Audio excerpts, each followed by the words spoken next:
Welcome to the SHEDDS podcast. My name is Yanni Soche. You know, I keep having a tongue twist when I have to say the SHEDDS. I don't know what's wrong. How are you? I'm good, Mhlakazi. How are you? I'm all right, man. Fantastic. I'm all right. Yeah, fantastic. Once again, I'm wearing an unironed shirt. So I didn't iron this, Mhlakazi. And let me guess. And there's only one common denominator, which is problematic in our country. At the stage, which stage were you in? 6, Mhlakazi. 6, yeah. And with ESCOM saying the possibility of stage 8 is not ruled out. Yeah, we live in. And so we basically might wake up one day without electricity longer than it's currently happening. Meaning we should appreciate that we still have electricity coming back, even if it's an hour per day. We get to appreciate stages. You know, you even have people who celebrate having stage 2 or stage 3 and say we feel better that it's not stage 6. That's exactly what happens in class when you've been dealt life the worst possible way. You appreciate things you shouldn't. Indeed, there's celebration when ESCOM says we're now on stage 2, even stage 3, because it's bad. It's like an abusive relationship. When a partner just points a finger at you or just shouts like, at least I can betanga this time around. I survived. Because it could have been a feast like it often is. That's the huge thing. But anyway, we're not about that. This is the SHEDDS podcast. We continue to urge people to like. When we are liking, there's a thumb up. So that is to like the podcast. Then there is a bell, which you must also click. It helps you get notifications each time a new episode is released. Then there's subscribe. To subscribe, you basically become the continuous supporters of the podcast. And you get updates. Exactly, class. And then that helps the podcast grows in as far as subscribers is concerned. And the content that we're discussing, the conversations we have, then add value because more and more people, but we've been blessed that people keep coming class, and then we appreciate that there's growth that is happening, which is aimed at contributing. We appreciate the likes, the comments, we see them there, and we're very grateful. Follow us on Twitter at the SHEDDS, Facebook the SHEDDS, and then you can send an email on the SHEDDS podcast at gmail.com if you prefer communicating with us. Say anything that you want to say. Absolutely. And today, Mhlakazi, we are honored today with a very prolific, I must say, a prolific guest today, with impeccable CV. Sometimes I see with your prolific, impeccable, that you're going somewhere with this guest. In the studio. I mean, we're discussing. I mean, we are in the state. We are discussing the budget speech. We'll be discussing the state of the nation as well as where we are. I mean, we just recently had the state of the province in Gauteng as well. Where are we heading? So we're trying to bring experts in the show. And today, fortunately, we have one of the experts to break it down. What does budget mean? The budget speech, the national budget speech to us. And break it down for people to know what it means. Trillions. To make it, those trillions, to break them down, And I'm sure, Mhlakazi, you do budget in your household. Definitely, Mhlakazi. You don't just spend. No, at a very small scale. I try, Mhlakazi, but sometimes you just hope that imali is avela somewhere and all of that. But obviously, at a global scale, we expect to understand. These are the things, Mhlakazi. Talking about that, actually, I asked earlier today, and it didn't look like anybody was interested in issues pertaining to budget because the Premier was giving the State of the Province address yesterday. So I asked, yesterday being Monday, I asked us, did anybody watch? And I could see that people are not interested. And because that is just a sample of a segment of society. And what our guest is also going to help us is that how do these things directly affect us? It's in our pocket, why are we not interested? And maybe what could be done? How do we navigate? Because we're in a very complicated path. Oh, absolutely. Without delaying, let me just introduce our guest, Mr. Landiwe Mahlangu. Welcome to the SHEDDS podcast, Mr. Landiwe Mahlangu. Thank you. He's an economist. Mr. Mahlangu. Let me just read his bio. Economist. He's the one who will be unpacking. He's an expert in this matter.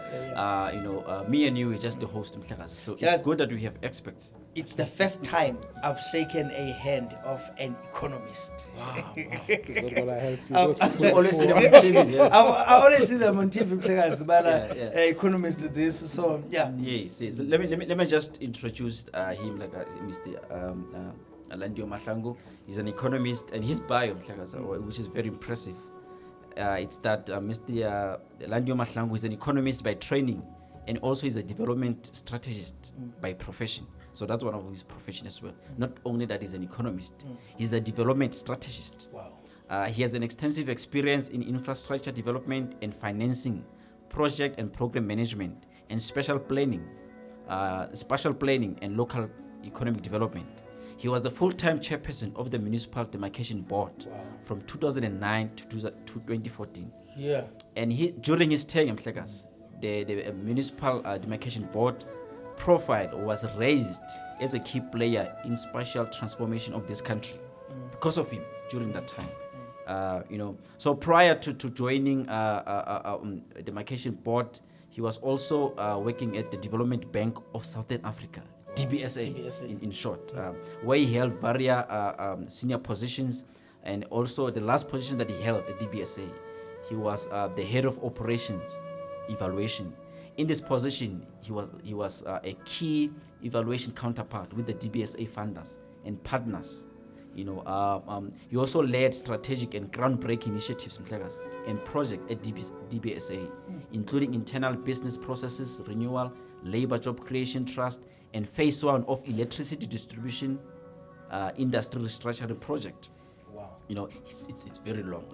And currently he's a director in Amazwe Advisory, a consulting company he co-founded. Some of the key assignments and involvement includes being a chief economist advisor of the South African United Business Confederation, serving in the advisory panel of the Inter-Ministerial Task Team on Electricity Distribution and Reticulation, and being a member and acting chairperson of Emfulweni Appeals Authority. That's just to sum it up. That's powerful. It's some of Mr. Mahlangu. Mr. Mahlangu. Wow. Yes.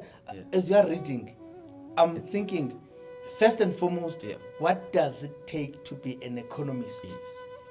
And I think you're going to tell us that. Should I tell you what Yes. No, look, fortunately, economist is just one of those professions that you don't need to be a member of any other professional body. It has not just yet reached that level. But I think it is something that has developed over time. And it mostly is really people that have actually, studied economics. I studied economics up until a master's level. Wow. But I think also more importantly, having worked with institutions or organizations that are involved in one aspect of economics. I've worked for a long time in the Development Bank of South Africa. Development economics is one of those applied economics because that's what the Development Bank is actually, all about.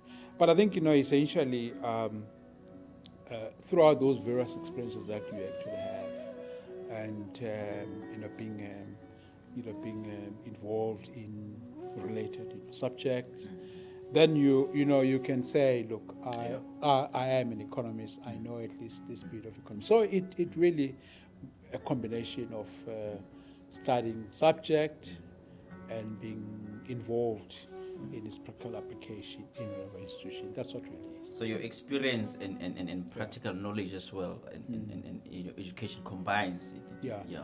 That actually basically allows you to be able to to talk much more proficiently on economic issues, because you don't just think between textbooks. I think I'd imagine you also talk how it's being applied. Beautiful. As I'm expecting for you to be preparing to grill me on that. No. Before we get to the serious stuff, we always want, as an icebreaker, in 2 minutes, who's Mr. Landiwe Mahlangu? Where do you come from? Where were you born? We're always fascinated to learn about our guest in the studio. No, I'm really a township boy. I was born and bred in Soweto. Oh, you're Soweto? Okay. And really, high school that's the street of Soweto, and then I get my junior degree in Natal. Okay. And then I was fortunate to get also a scholarship, and actually did my master's degree in England. Wow. Yeah. So that's basically it. Okay. No, fantastic. Yeah. Yeah. You should close No, it. no, Mhlekazi, I wanted to understand, Mhlekazi, there's a definition. I was just interested in the economics, just before we zoom deeper into issues affecting us as a country. There is a textbook definition of economics. But, and I'm asking this, Mhlekazi, schools just opened now as well. There's a textbook definition of economics. And then, but economics for a layman, Mhlekazi, out there, how do I do economics? And you see, Mhlekazi, all political parties talk economy when campaigning. Budget speeches are about economy. State of nation address, state of province address, state of city address. Economy is always at the center of any development. What would you say is economics for anybody who am I Soweto, from to some from to Seqwaqwa, what would you say is economics? Okay. Economics, let me start with a textbook definition. It is a social science. When I say social science, it actually deals with the manner in which people interact socially amongst each other. But in economics, it's a social science where it specifically studies the people's behavior as they relate to the manner in which they exchange goods and services among themselves, and in the manner in which they actually trade. So, so it is really a study that looks at the behavior of both people, both industries, and government. You know, in terms of the manner in which they trade and exchange goods and services. You know, in the case, for instance, of business and the normal person on the ground, one would say is that the other one always is a consumer, the other one is a supplier.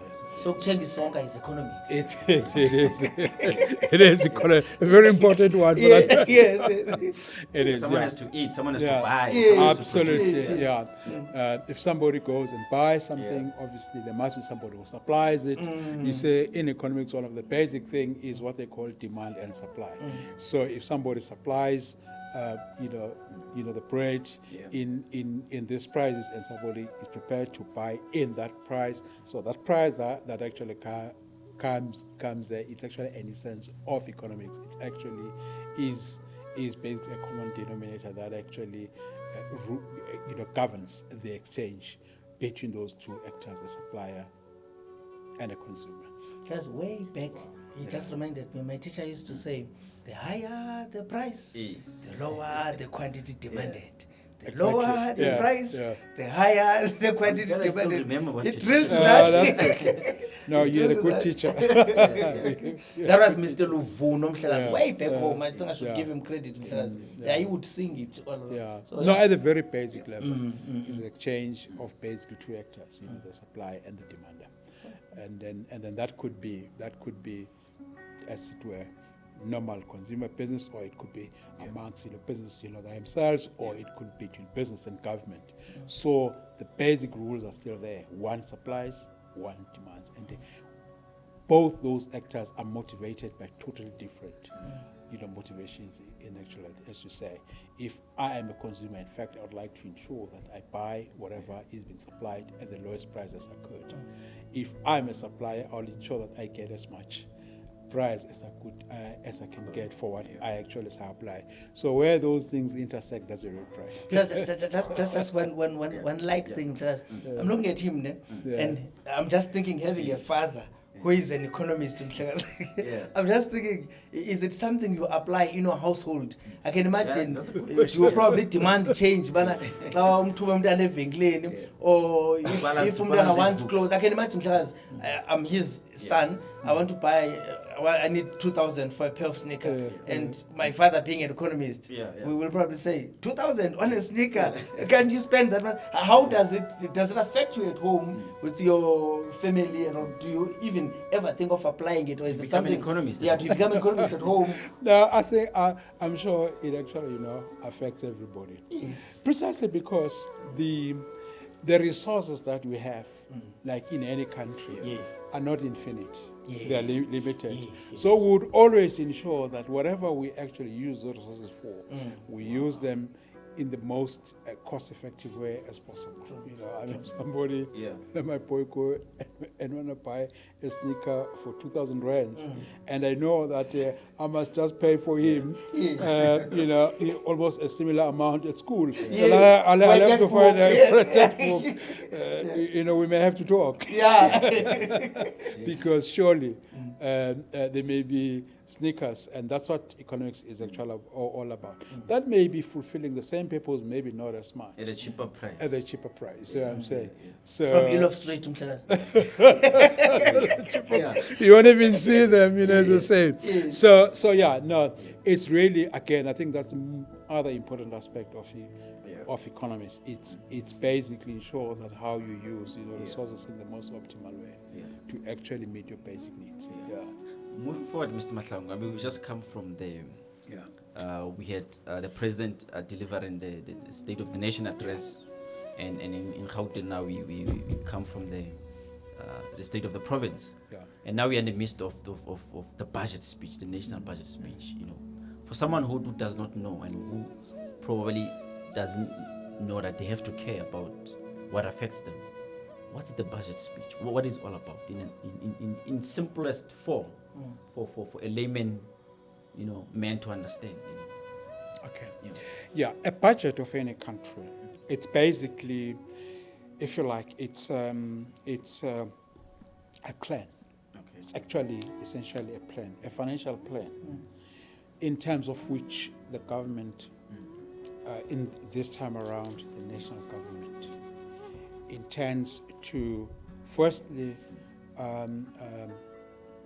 indicate which priorities that it would like to spend the budget. In other words, the resources that it actually has. Just like at home, the resources are not infinite, you know, they're limited. So it would have a various sets of expenditure that it plans to do. And then the other side of the budget, it's obviously the revenue. So the budget, one of the other important aspects that it does, it says, having have these priorities that we need to spend, how much would we be able to actually get? And then the revenue, this is where the minister in charge of the budget, in this case, the Minister of Finance, will then outline various tax proposals and other form of revenues, which he plans to actually raise to meet this expenditure. So when the two actually are matched together, we would have to see whether do we have a shortfall, or to have a balance, or to have a surplus. Often, we would normally have a shortfall, and this is what is called the budget deficit. In other words, this is where the minister says, look, this is what expenditure we have, this is what the revenue we have, this is what now remains. And then from that deficit, then he would actually outline various plans as to what forms of instruments and ways in which he would be able to raise to cover that deficit. So that's a long and a short of it. It's a financial plan that actually seeks to ensure how to spend for the needs of the country and how do you intend to raise those revenue. That's what the budget is all about. Talking about how you intend to raise the revenue, it can actually partly get into the question I wanted to ask. When you're talking a budget of a nation, and maybe something you can think about, Mr. Mahlangu, because I'm going to ask maybe an average, but how much does it take to run a country? But this is what I want to ask first. When you are saying this is how much we are talking about, and you are tabling a budget like the Minister of Finance often does, and I'm saying this for us lay people, are you talking about money that you already have as a country? Are you talking about you can go somewhere and say Nansi le mali samane sithatha apha, or you are talking about, because you mentioned how you are going to raise the budget, is it proposals relating to how will then the money, or when you are saying this is how much and this is the allocations, that money is already there, or is it going to be raised over time or immediate and all of that? That's why I said it is a financial plan. And then the plan basically comes from an assumption in terms of the money that you have. Of course, it's got to relate to the money that we have, and the money that we actually, intend, to raise. But the way national budget works, remember, is that this is the minister who is part of the executive. This is basically the executive that says, this is how we intend to actually, if you like, meet our executive responsibilities as executive, and this is how we think we're going to raise. Now, he does this. He presents that plan to Parliament. As a matter of fact, it is Parliament that must give him that go-ahead. In fact, the speech, it's basically, if you like, a pitch. It's like he's really lobbying Parliament. Yes. But at the end of the day, you'd see he normally presents a set of books, which is the main one is called an Appropriation Act. In other words, the Parliament must actually basically says, okay, we agree, because it cannot spend 1 cent unless Parliament approves, and Parliament only approves legislation. Hence the debate afterwards. So then, so that's what it actually is. It's a long answer to your shorter. It's a combination of what is available and what needs to be raised. And that's why I'm saying the key component of the budget is actually, the tax, which is the major portion where he raises money. And Nkosana knows how I feel about tax. I'm coming. No, I just wanted to find out, according to your analysis or your focus on what you see, what could you say in your own analysis that our top, as you analyze, our top political and economic uncertainties that are facing us in the context of the budget speech itself? You spoke about the priorities as well. What are those top, in your list that say these ones are the hurdles for us politically and in economic hurdles as well that we need to? Okay. Normally, I know we're talking about basically one key component of the budget, expenditure and the taxation proposals. When the minister tables a budget speech for a country like South Africa, it is actually a developing country that is affected by a number of things that are happening in its environment, hence what you call uncertainties. One of the part of the budget speech which we as economists looked at is what we call the macroeconomic outlook. Okay. This is where the minister says, from where I sit, and having to look at what's happening globally in the world, like the war in Russia, in Ukraine, all of those things, those are key areas of uncertainty that he would actually mention. But there, he and his team basically take a view. And coming to your question, now, obviously in this country, being a small developing country, we are affected by what is happening in the world. And you would notice that last year, for instance, one of the key things that was weighing heavily in terms of the key uncertainty in the economic outlook was the issue of COVID-19. Now, COVID, you know that its implication has been far wide in the economy. In fact, we're still suffering from that. I won't be surprised that the minister will still check on it, although the impact of COVID-19, if you like, have actually subsided. Okay. So he would look at that. And then, and clearly you have mentioned of what is happening internationally. And then the key matter that comes out of there, for instance, is the war in Ukraine. It is very important for us because what it does is that it actually also puts uncertainty and, if you like, risk in terms as to how are we going to be able to run our things because, Ukraine, as you know, it's one of the producers of actually wheat and similarly the manner in which we, Russia is one of the greatest, So even though it's happening overseas, far from us, it's affecting us. It does affect us. So the war in Ukraine would be quite a key issue. Something that I didn't mention, what the budget speech is in the economic language, it's a fiscal policy. In other words, it's one key instrument of fiscal policy. This is where, for instance, fiscal policy refers to government and all government-related, expenditure.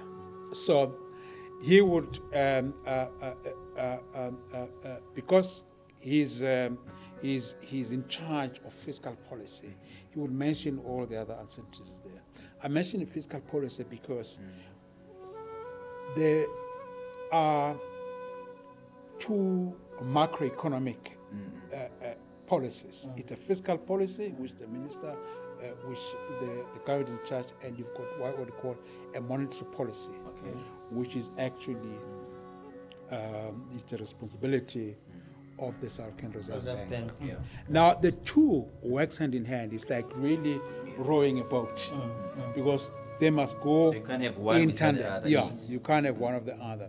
So, and there are other things that you obviously have to take into account what is happening on the monetary side, because the Reserve Bank obviously its responsibility is to look after the exchange rate, the strength of the rand, because in this country we still import a lot of things. We still import oil. So to an extent, that the strength of the rand determines what would actually be needed in terms of those. So he would look at those things.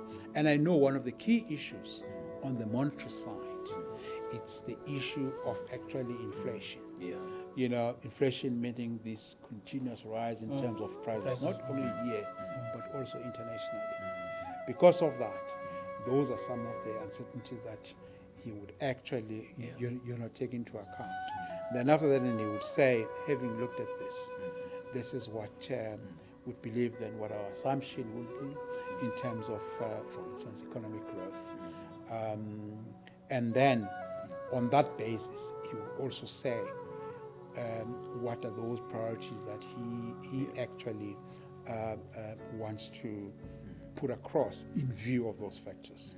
You've asked what my view is. Clearly in this country, one of the key things, the issue of employment, unemployment. You've got a country that has basically have, almost 1 out of every 2 people are not working. 12 million, 13 million. Yeah, it's about, it's about 35%, but we know the external definition is actually quite high. Yeah. So those are the things that would weigh heavily on him. So these are things that I think he'll have to take into account. The other obvious things that I didn't mention is that, remember, I did say at the budget speech, it's a financial plan of the executive. He would also have to take into account what was said in the State of the Nation address. Yes.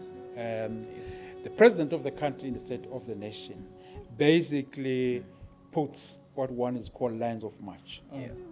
The Minister of Finance must ensure that those things that the president has highlighted are being given effect through resource allocation.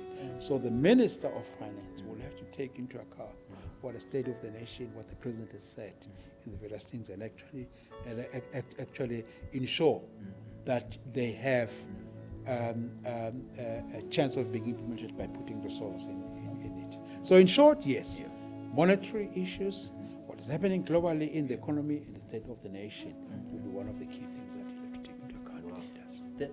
The global issues which affect us directly as a country. Yes. And once again, I want to take it to myself at low levels as a layman. Yeah. A person says, how does a war between Russia Between two countries and Ukraine affect me buying bread? Yes. Why must I pay 21 rand for a loaf of bread where I used to pay 17 rand, 16 rand, 14 rand? Yes. Why must it affect me buying petrol, which affects me in a form of a taxi fare, in a form of a bus fare? why must it affect me buying clothes? Why now must a pair of sneakers cost so much money while it used to cost this money? Now, as a direct effect, what is it that globally is happening which then makes me have to pay so much money? For that matter, which makes me think, why is my government not speaking for me and intervene and basically reduce this pressure? Yeah. Okay, maybe let's start with that one, the war in Ukraine. I did mention that those two countries that are currently fighting there are very important globally in the world. Ukraine is the biggest supply of wheat, which is an ingredient for bread. Yes. Now,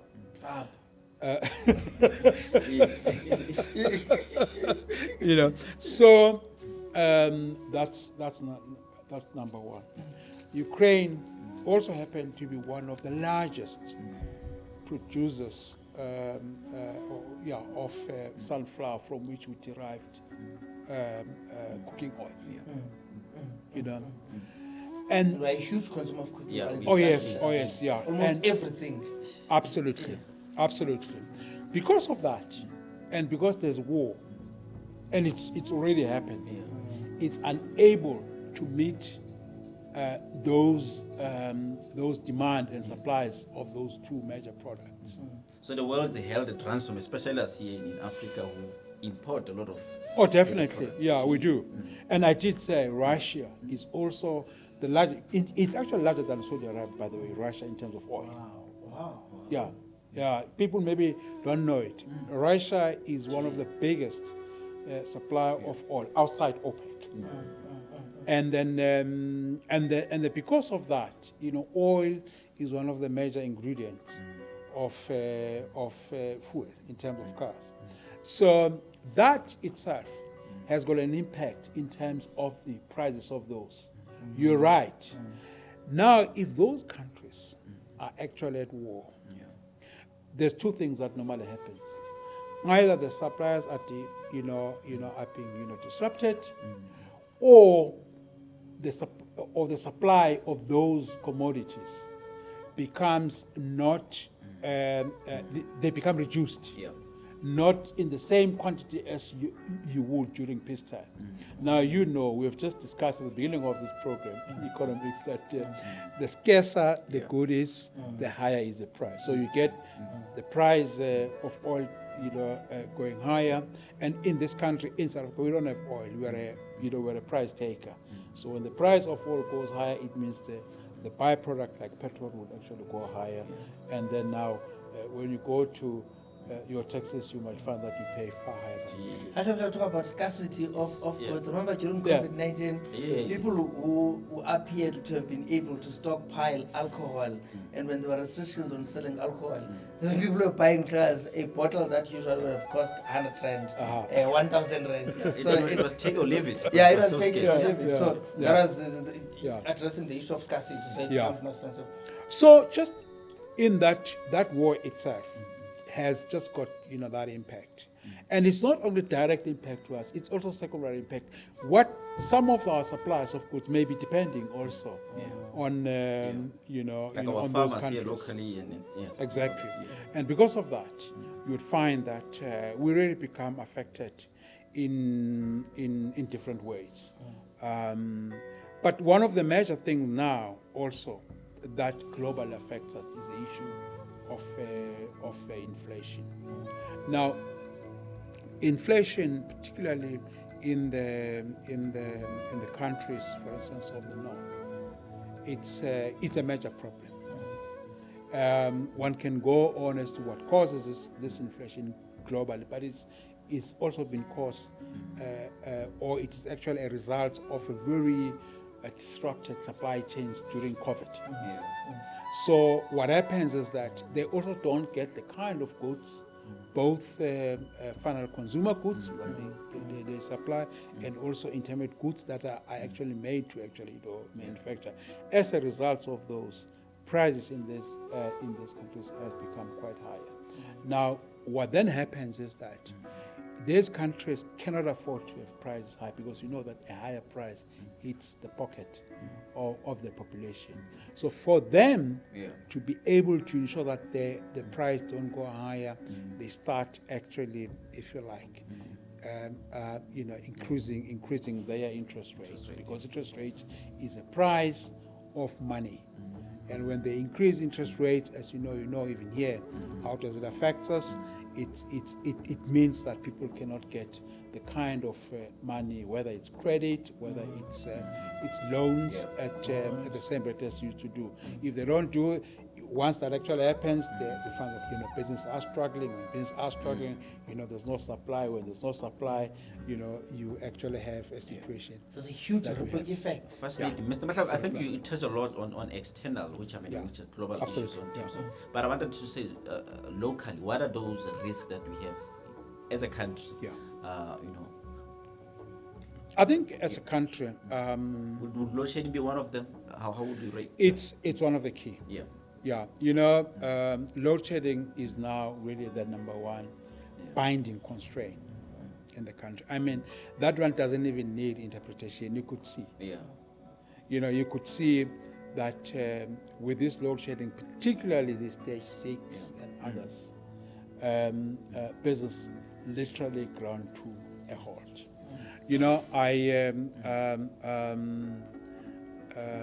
Just next to where I stay, for instance, you've got a Pick and Pay, which is one of the largest in that mall. When there's load shedding, you'd expect that there is a generator.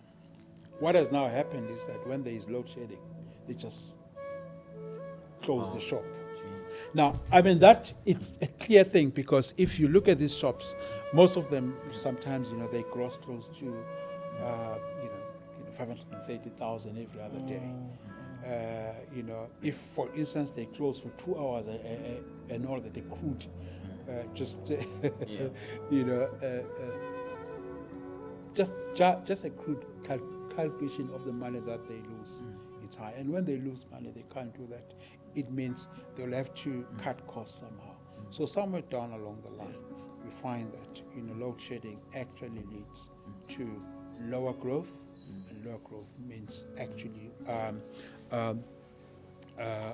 less jobs. Unemployment. Less jobs, yeah.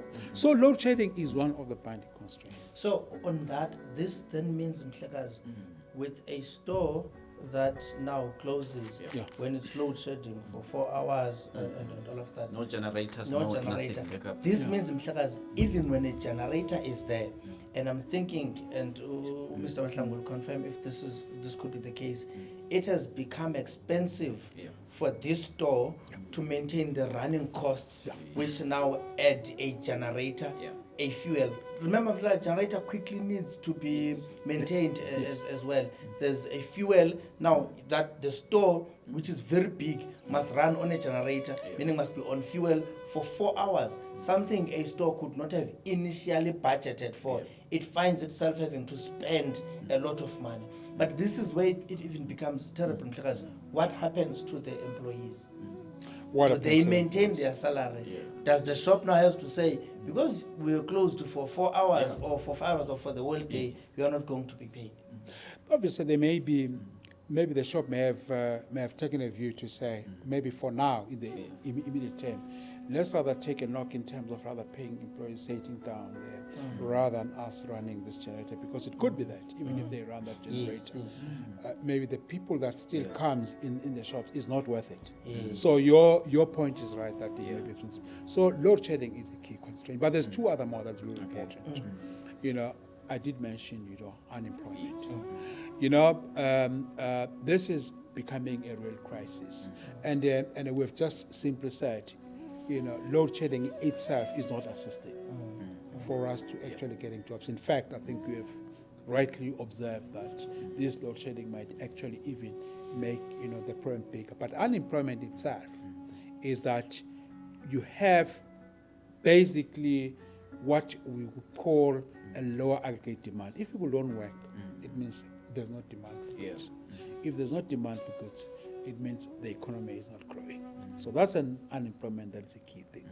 And we know that in this country, a lot of people really get their income through jobs. You know, and a sizable percentage. Now, if the jobs are less, you can rest assured that poverty starts to set in. Poverty in this country is becoming a real problem. You know, these problems may seem separate, but if you see that they're all connected, they're connected. So those, you know, poverty is a key problem. And two more other issues in this country is that we don't have enough investments. In other words, you know, we, as a developing country, we should have been, if you like, be a construction site. When you go, you must see cranes all over the thing, because what investment does, it actually ensures that a country increase its productive capacity, such that when things gets better in the recovery, you have investment, you know, that is there. And these investments also by the private sector as well as the infrastructure to actually enable that. So, you know, it's not enough. And investment determines our competitiveness.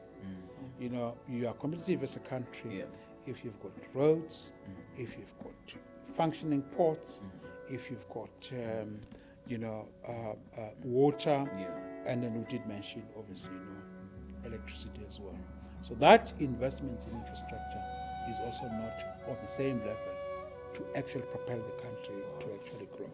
Mr. Mahlangu, as a developing country, as a country that has insufficient schools, insufficient universities, insufficient hospitals, insufficient clinics, dilapidating roads, why are we not a construction site? Well, this is precisely the point.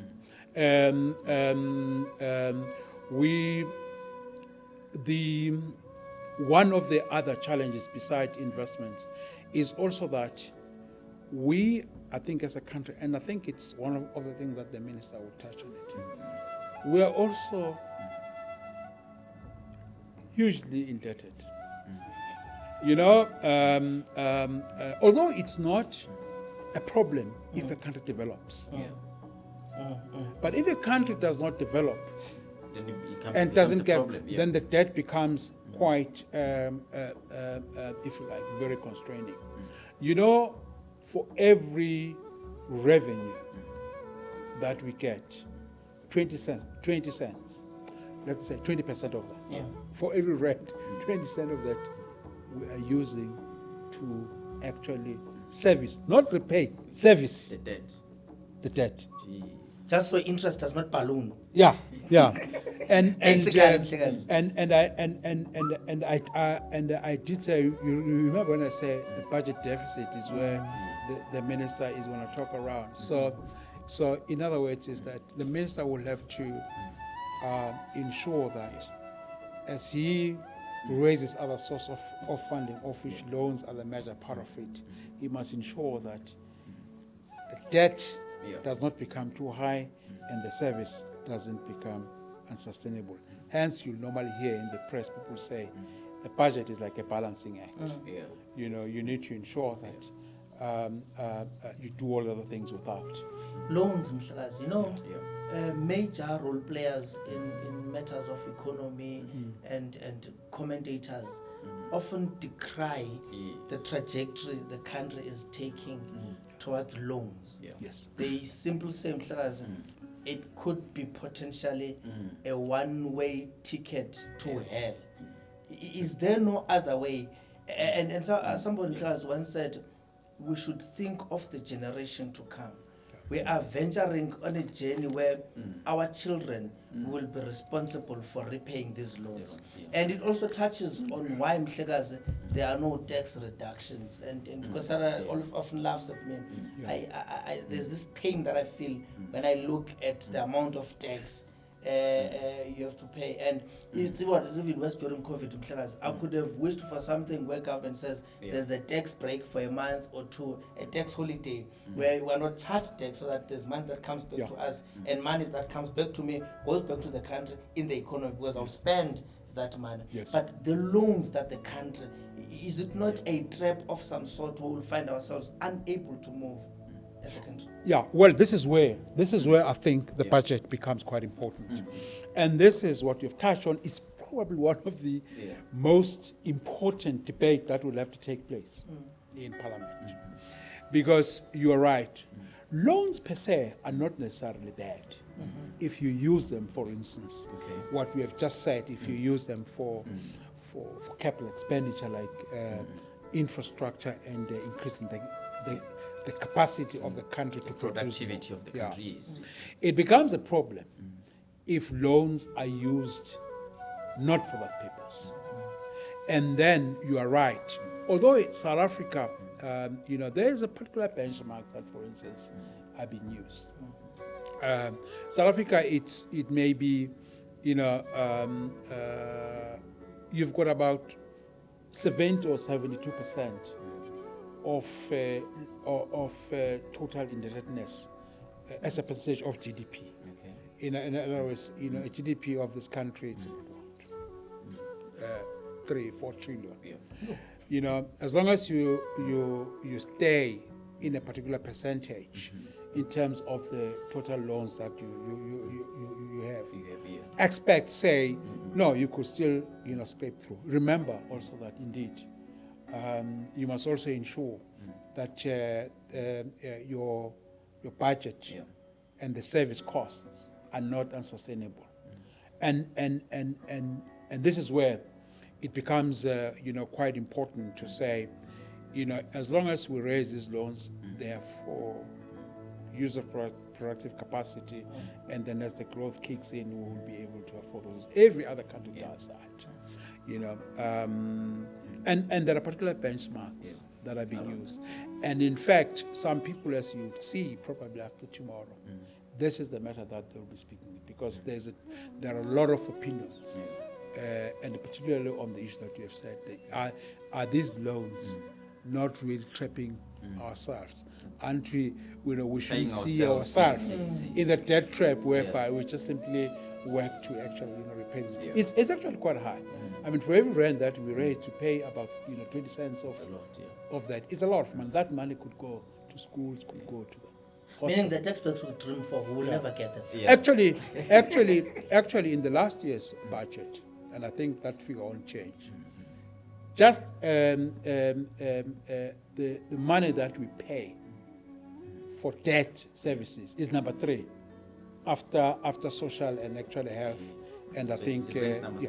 It is number 3. It's one of the highest costs. Putting it bluntly, Yes. Mr. Mahlangu, would you say that, and there's a debate around this, as a country, as a nation, are we a poor country, and don't we have resources internally to get? I mean, why should we go outside? Are we a poor country? Well, that's a very true. Look, South Africa is not a poor country. But I think it's a question in terms as to whether you are resourced, is a question as to how you actually manage, what you have. As you know, sometimes what makes a country to grow is not so much as to its endowment, whether you've got minerals, gold least, or minerals. The most important thing is the manner in which you've got people with skills that will be able to penetrate and actually add value into those. So, are we a poor country? No. But are we optimizing what we have properly? I think yes. We are not. Yeah. Is it a skill issue? Is it a money issue? A money issue? Is it an issue that we are just not serious about it? What could be the reason? Is it a corruption issue? Or a lack of determination, or a lack of love for one country? What is it exactly? You have mentioned a very important thing. I think the issue of corruption is also quite important. Because corruption not only takes away resources for the most essential things and from the poor, but corruption also taints the image of the country. In other words, in a country like ours, we still need investment, and we need to ensure that we build that confidence that the people can come and plow the money in the country to be able to ensure that once they put their money to us. But if they know that there is governance or corruption issues, there will always be doubts. Are we an investor-friendly country generally? I was about to ask that you know, when investors they look at us, Yes. what do they rank as some of the you know, things that deter them to come to invest in their country? You know what you know, what do they see in us? Yes, yes. Hence we don't have, you know, foreign direct investment. What you know? Yeah. Look, we could be better. I think, you know, investors, remember, they also look at the various factors. But I think you have mentioned skill. Obviously, one of the things that they look at carefully is whether, you know, are there resources there? Are there skilled people that will be able to allow me to get the kind of returns that I can do? So skills is actually quite very important. And skill is obviously a function of the education system that we actually have. So that's why it's actually quite important that we do that. Every investor looks at that. But they also look at some other factors, whether, for instance, our banking system is actually kind of okay, you know, such his money won't be, you know, there's a very clear payment system. So there are a number of factors, you know, that they look at. But in the long term, yes, for you to be an investor-friendly country, not only you must have an infrastructure that you have, there must be roads, but you must also have a skilled workforce. Roads without potholes. Indeed, I mean, indeed, you know, I must be very careful, but I mean, that statement is so true. You know, we have got potholes, but roads are so important because roads are really the lifeblood in the country. If people cannot move goods from one place to the next, you'll find that they actually, won't invest, because what it does, it increases, the cost of doing business in a country. So yes, infrastructure is extremely important. That is why even at the earlier one we says, as long as you invest the money in the kind of things that makes the economy productive, like your potholes, then you don't have to worry about too much about the loans, because you'll be able to attract investors who in turn would create jobs and actually ensure that there's revenue and tax paid, and you'll be able to pay those loans. Mr. Mahlangu, as you progress now, you're about to reach the end. For a normal Joe who's listening and watching, with everything going up, inflation, petrol and food, and what can they do to survive this? What can an ordinary Joe do to be able to survive in this? One of the things that I think there will be an expectation, for instance, of the budget, is that you're right. People are really constrained. The cost of living is just high. So there's an expectation, for instance, that like any other country, there must be what we call a safety net.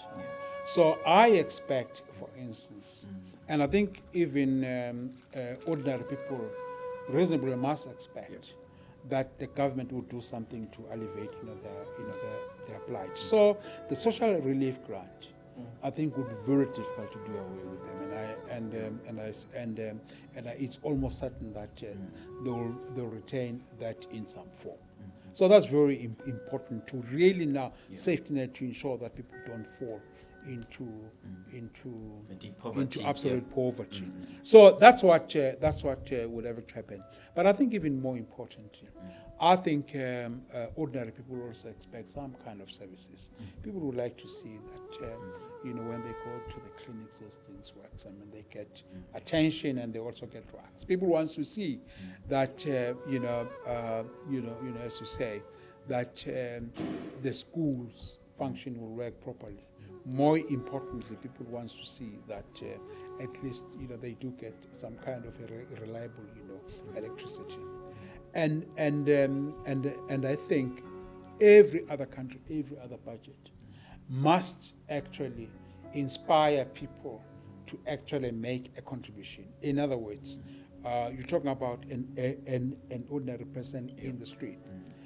If this budget, for instance, inspire that kind of consumer confidence, and actually inspire hope for people to actually really hope. I mean, that's what the president said.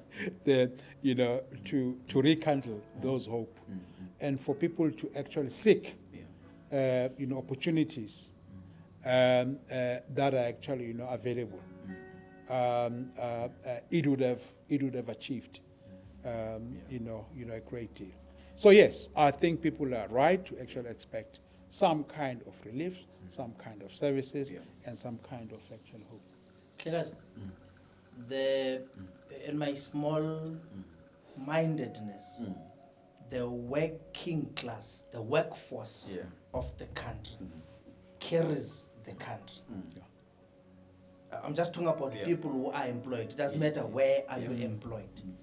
Those people are carrying the country, because for every employed person, there's 10 or more people depending on that person. Yes. If you are buying bread, you're not buying for yourself as an employee.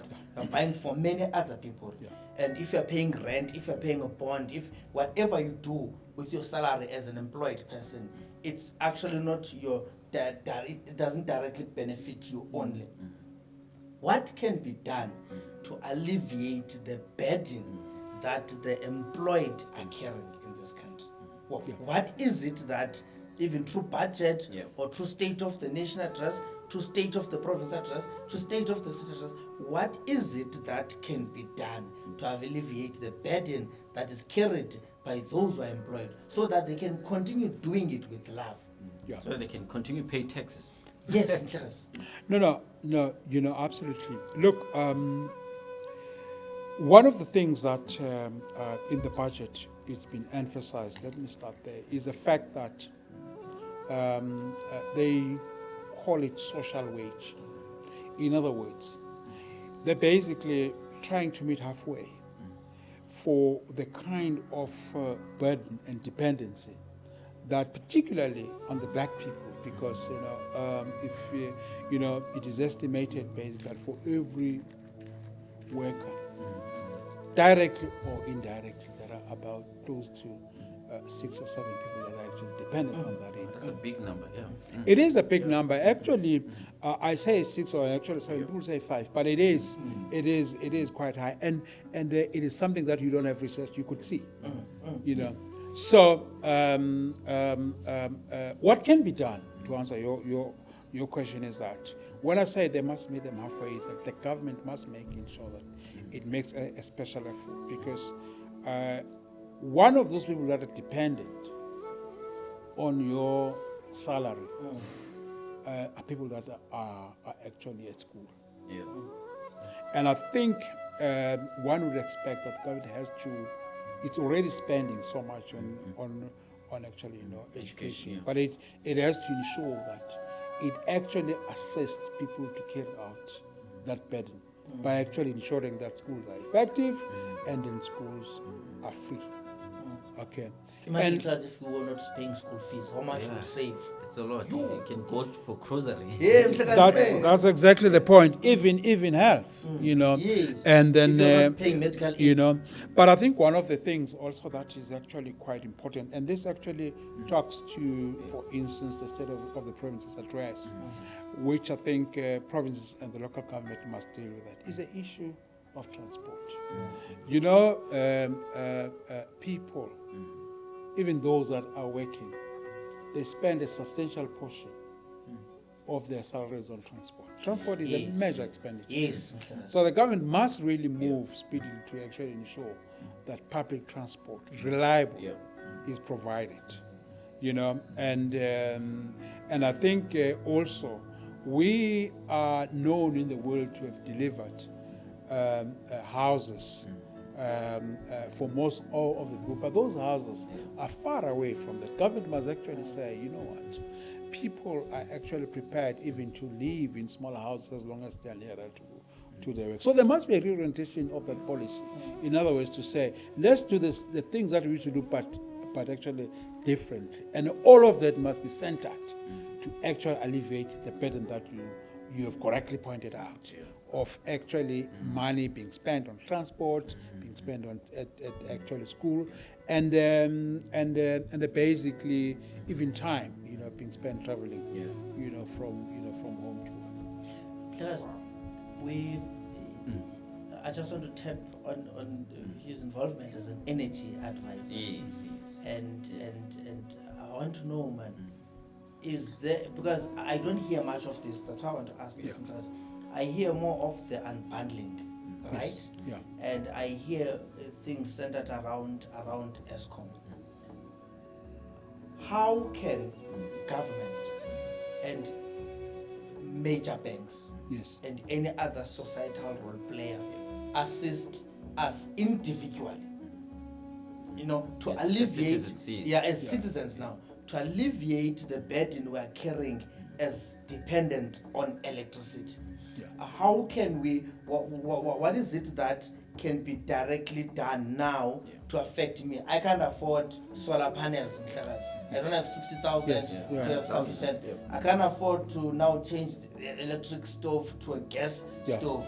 I can't afford a generator, and so I fold my arms when there's no electricity. How can I be assisted from an energy point of view? Yeah, it's a very important point. This country, South Africa, and I'm going to be controversial about it. We have in this country more than 130 years of coal reserves. No. That's what it is. That Highveld in Witbank and all that coal that is underground is all over. And you see, and I know that because of the issues of climate change, we have decided that we must also meet those obligations. And I think is already coming up. Let me just give you just a comparison. South Africa has got 130 years of coal reserves. Saudi Arabia, one of the biggest oil producers in the country, has got about 80 years of oil. But Saudi Arabia, when you discuss with them, you can discuss anything. Once you put oil, they said, sorry, sir, that's not on the agenda. You can say anything. You can talk about anything, but not this. They're very clear about that. And they protect their 8 years. Still remaining. When you want to talk oil, no. Then there's no meeting. And I think maybe we should actually seriously rethink the manner in which our energy security, how do we secure it? The truth is, a lot of things has actually happened. But ESCOM used to be one of the fourth largest electricity utility, not in Africa, not in the not in SADC, no, in the world. Globally. No, globally. It was, and one needs to actually ask to say, within obviously the framework of actually mitigating for climate change, how do you ensure that we actually, tap this resource in the manner that would actually ensure that we secure, we have energy security, in this country. So it's not direct, but the answer for me is that we may have to make an extremely important policy choice. The world may say, oh, no, now you're... But the fact of the matter is that we're right. I mean, even solar panels, I know the president have said we need to augment that by actually putting rooftop solar panels. But what is actually quite important from an economic point of view is that we do not have the sufficient capacity to produce even those solar panels. A lot of them are actually imported, from China. And then it means it would be in a queue as well. Well, this is the point. It begs the whole question. So we not have that. So you're right. That's why the rates remain expensive. And I think with this announcement, I wouldn't be surprised if the price also shoots up. But in short is that it would be, yes, a combination of solar, but we must really seriously think about using this massive, coal resource that we actually have. But I think the other point that is often neglected is that we are obviously a very important player in Africa. And some people say, for instance, the Congo, that Inga project. If, for instance, it's taken to its logical conclusion, it will supply almost half of the continent. Clean energy, because it will be basically a hydro. So I think my view is that there needs to be a much more important debate. Yes, in the short term, we must ensure how we ensure that everybody has got electricity. But in the long term, we need to have a very hard debate in terms of, but how do we actually use? We can't just abandon this coal. Yeah. So you're basically saying we probably are not utilizing our coal reserves and the potential of 130 years optimally to benefit the country. I'm just simply saying that we need to start and seriously look at the so-called clean coal, technologies, and see to what extent does it actually assist us in this energy mix that we actually have. Because yes, it's just that now it's so difficult to have this because we are in a crisis. We are really in a crisis. Look, if you want to see an example of that, I mean, countries for instance, in Europe, Germany has actually opened up a coal power station. Wow. They have abandoned those things some time ago, but because Germany depends so much on Russia for gas, they've just decided to say, look, we don't care who says what, now we're going to go there. What about the clean energy that world leaders are preaching? Are we not being duped again? Well, this is the thing. I mean, if you're in a crisis, you really do whatever is necessary. We are really in a crisis in this country. How long, Charles, will it take? Sorry, man, Charles. I just want to find out, and this is for somebody who's experiencing load shedding. This is for somebody whom electricity supply might cut while watching this podcast. Yes. How long must we hold on for in this current situation of load shedding? Yeah, this load shedding, it's a real problem. I mean, it's really, it's now, in fact, I think it's getting worse if you see. 5 years, 10 years, 15? Yeah. Look, I think already, going back to the economics, the Reserve Bank, for instance, have revised their projection of economic growth, the most important thing. Literally cut 2% of growth. Now, they are projecting, for instance, that this economy will grow only by 0.3%. Initially, they had about 2.3 as they're projecting. And for no other reason but because of load shedding. Now, it really shows the impact of that. And I'm sure Minister Korungwane tomorrow will also weigh on this. How long will that take? I think, in my view, is that we cannot simply have this situation happening for the next 2 or 3 years. It just simply, this thing will ground to a halt. So, there needs to be some very urgent action in terms of that needs to be taken. In terms of doing something on this power station and actual ESCOM. Mr. Mahlangu, thank you for unpacking what is often difficult conversations and make them really easy for audience to consume. We're really humble for you to pitching up in the studio. No, thank you very much. It's the SHEDDS podcast. We're signing out. Thank you for watching. Keep on liking, clicking, and subscribing. Yes. Thank you. Thank you.